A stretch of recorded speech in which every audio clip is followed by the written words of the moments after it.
Hello again, welcome back to the channel. Glad you could join me. Today I wanted to talk about Agents of Light and Darkness by Simon R. Green. Um, I like Simon R. Green's novels. There are a couple of his that I really haven't liked as much. There's the Ghost Finder series I'm not really big on, but his Secret Histories, obviously the Night Side. I really love the Night Side. I do like the fact that there is even a crossover between the Night Side and the Secret Histories. The There's a series that the main character is an alien. I don't remember what Ishmael Jones. That's the one. The Ishmael Jones Mysteries, I believe, is what it's called. The Hawk and Fisher series, for the most part, I really like the Hawk and Fisher series. I don't really like the starting of the Hawk and Fisher series, but the Hawk and Fisher series itself, and maybe I'll talk about that sometime, but really like the Hawk and Fisher series, the middle of it, not so much the beginning or the ends, but um, anyway. So in Agents of Light and Darkness, it opens up again in the Night Side with John Taylor. John Taylor being uh, the main protagonist of the series. John is a unique individual. The Night Side is full of colorful and unique individuals, but John is unique in the sense that um, his mother, we don't know who she is yet. It comes out later in the series, but we don't, at this point in time, we don't know who she is. All we know is that she may not be human. And because of that, John was given a gift. And this gift allows John to find anything. He opens up his mind and focuses on something that he wants, and he can find the location of it. Now, this does leave him vulnerable. Um, it's not without its drawbacks. But at the beginning, we open up at the Church of St. Jude in the Night Side. John, at this point, has returned to the Night Side after years of being absent, and he still doesn't live in the Night Side, but he works there. And he has been tasked by Walker, who is in charge of making sure that the status quo is maintained in in the Night Side, with stopping Jessica Sorrow. Jessica Sorrow is known as Jessica Sorrow, the Unbeliever. Her abilities that that were granted to her because of her sacrificing her humanity are such that if she does not believe in you, you no longer exist.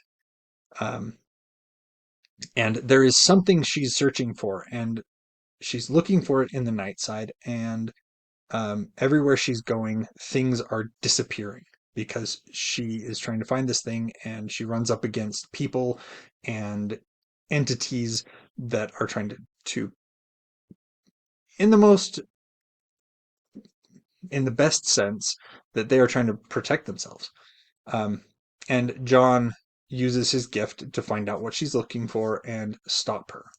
Now, while is at St. Jude's, somebody comes into the church, and he hides to keep himself from being involved in what's going on, and he doesn't know what's going on yet, so he's being cautious. And this person that comes into the church has their eyes stitched closed, but seems to be able to do just fine. And a darkness uh, comes into the front of the chapel and demands the unholy grail. The And when it is turned over, uh, says that that's not the real thing, and then kills the man and leaves. And John goes back to, wonders what on earth that was all about, and then goes back to Alex's bar. Um, and the name of Alex's bar escapes me off the top of my head. But he meets up with a client at Alex's bar, someone who wants to hire him for a job, and the job that he wants to hire him to do is find the unholy grail. Now, you're probably thinking, well, I know what the Holy Grail is. What on earth is the unholy grail? Well, the Holy Grail, from Christian mythology, is the cup that Jesus drank from at the Last Supper and supposedly caught his blood at the crucifixion. The unholy grail was that which was drunk from by Judas Iscariot, the one who betrayed Jesus. And that's why it is the unholy grail. The unholy grail in opposition to the holy grail. The unholy grail gives dark powers, and the Vatican wants it. Now, the Vatican wants it to keep it out of the hands of those who would abuse it.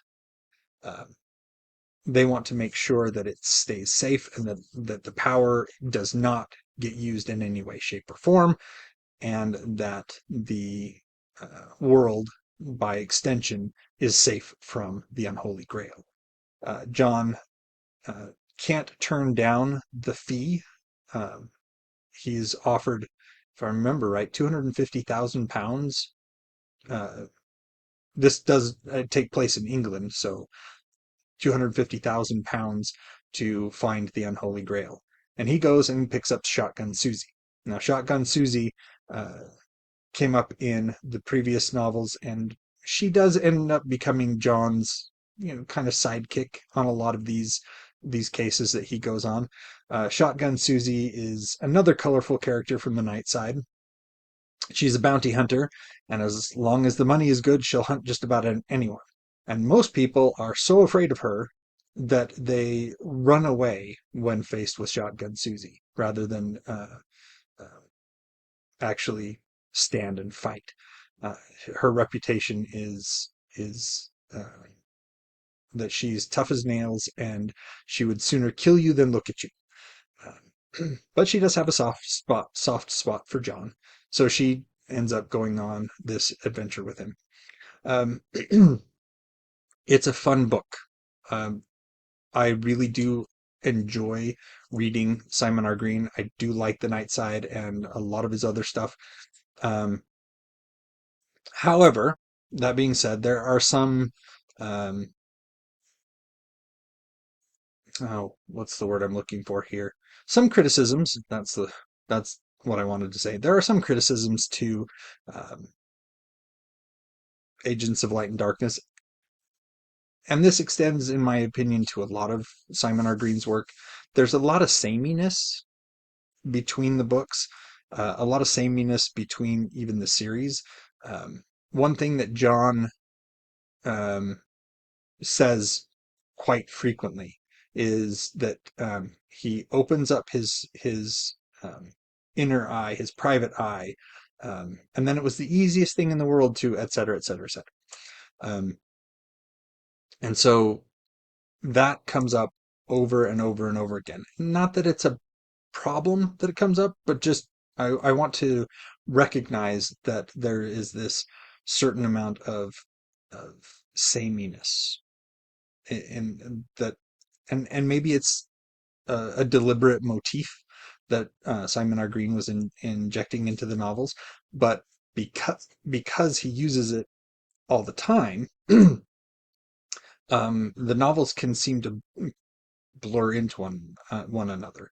And not only that, but sometimes it's hard to distinguish John from some of the other um, characters in the not in the Nightside series, but in Simon R. Green's other series. Simon R. Green has a tendency to write in the first person, and because he writes in the first person, um, in my opinion, uh, the protagonists from one novel to the next are almost interchangeable. There's not uh, a really good way to differentiate them one from another. They kind of have those same characteristics that carry through, and that might be deliberate. Um, there's a certain amount of heroic attitude that your main character has to have in order to be the main protagonist. Um, and this could just be Simon R. Green's way of showing that this character has those qualities. And because his characters have those qualities of forthrightness and um, bravery and things like that, that because they're all written from the same point of view, they feel interchangeable when maybe they're not.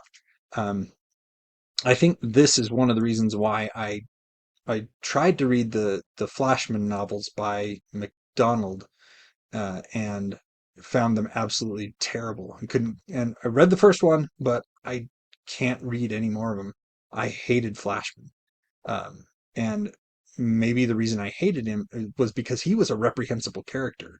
Now, Simon R. Green's characters do have flaws, but they are still heroic characters, whereas um, Flashman, on the other hand, had almost no redeeming qualities whatsoever as a hero or otherwise. He was a thoroughly reprehensible individual. Um, anyway, that's it for today. Let me know what you thought of the Nightside series, or any of the other series by Simon R. Green. Um, like, share, subscribe, all that other stuff. And until next time, enjoy what you're reading.